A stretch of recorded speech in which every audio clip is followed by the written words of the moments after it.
สบายดีทุกคนมื้อนี้เฮามีเมนูแซ่บๆมานำเสนอมีซอสผักบัวผักหอมไว้แล้วก็หัวสิงไข่แล้วก็หัวหอมเป็นแซ่บแล้วก็มะเขือนี่มันน้ำต้มปลาเน้นเด้อเนี่ยใส่น้ำปลาแดกน้ำน้อยนึงปรุงเรียบร้อยเอาหัวหอมลงไปแล้วก็มีต้มปลาเน้นก็เอาลงประมาณใจเอากลางหมดเลยเนาะแล้วก็มีมะเขือมะถั่วที่เราซอยไว้เอาลงไปเลยนี่คงบ่เป็นเมนูหยังเดี๋ยวเบิ่งอีกตอนต่อไปเดี๋ยวมีนี่ตัวนี้เป็นตัวเด็ดที่ขาดบ่ได้ก็คือมักโจ่งเด้อเนี่ยมักโจ่งผักไต1ขีดได้บ่ก็ได้เป็นแซ่บมักโจ่งนะเดี๋ยวมีผักหอมเอาลงเลยครบสุดผักหอมผักบัวข้าวคั่วหัวสิงไข่คือข้าวคั่วน้ำพันเกี๊ยบเกี๊ยมสิแกะข้าวคั่วอ่ะเดินๆนิดนึงเนาะเสี่ยวอ่ะในโคนแต่ละคนเฮ็ดกินแซ่บเอาซะนี่เพิ่นเอาลงเดี๋ยวมีข้าวคั่วมักเพชรกินแซ่บขนาดเลยหลังจากใส่ลงทุกอย่างแล้วก็คารุนให้มันเข้ากันมักโจ่งขีดนึงก็ได้เข้ามาละจะเต็มกระซ่าลงมั้ยฮะเครื่องครบสุดผักบัวผักหอมเป็นจะแซ่บขนาดตอนนี้อีกตัวนึงเขาจะต้มมันไม่สีสันเป็นแซ่บขนาดเลยอันนี้หลังจากนั้นตักใส่ถ้วยไว้เรียบร้อยอย่างนี้มีหัวหอย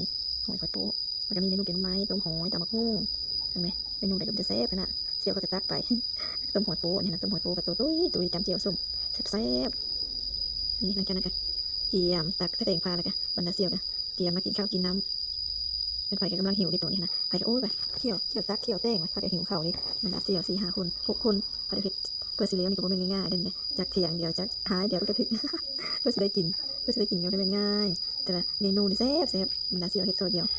กินกับข้าวเจ้ามื้อนี้ค่ะกินกับข้าวเจ้าไผก็รู้สึกว่าอุดมสมบูรณ์กินข้าวเซฟนอนหลับซุนี่ค่ะมาฮอดนี้วิดีโอพวกเฮาก็แม่นใกล้จะสิ้นสุดลงแล้วเนาะมื้อนี้เป็นว่าแซ่บหลายกินกับหมู่หลายคนแซ่บขอขอบใจทุกคนที่เข้าไปเบิ่งฝากกดไลค์กดแชร์กดติดตามให้พวกเฮาได้เด้อแล้วก็เป็นไผอยากเมนูใดอาหารพื้นบ้านเฮาให้พวกเฮาเฮ็ดเมนูใดสามารถคอมเมนต์ได้เด้อพวกเฮาเฮ็ดเมนูแบบพื้นบ้านแซ่บๆนัวมาวันนี้ก็ขอบายเดี๋ยวมื้อหน้าพวกเฮาจะมาเฮ็ดเมนูใหม่อีกเป็นไผอยากเมนูหยังก็สามารถฝากไว้เดี๋ยวพวกเฮาจะเฮ็ดให้เบิ่งอีกบ๊ายบาย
มาฮอดนี้วิดีโอของเฮาก็ใกล้จะสิ้นสุดลงแล้วขอขอบใจทุกคนที่เข้ามาเบิ่งเด้อฝากติดตามฝากกดไลค์กดแชร์ให้พวกเฮาในเด้อเดี๋ยวจะมีคลิปเฮ็ดอาหารมาใหม่ตลอดเมนูแบบบ้านๆพื้นบ้านเฮาแซ่บๆมันไปก็กินแท้กินว่าอากาศก็ร้อ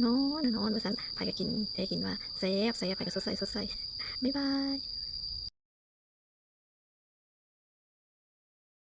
กินไปกินมารู้สึกดีแบบนั้นนะตอนนี้รู้สึกอย่างนั้น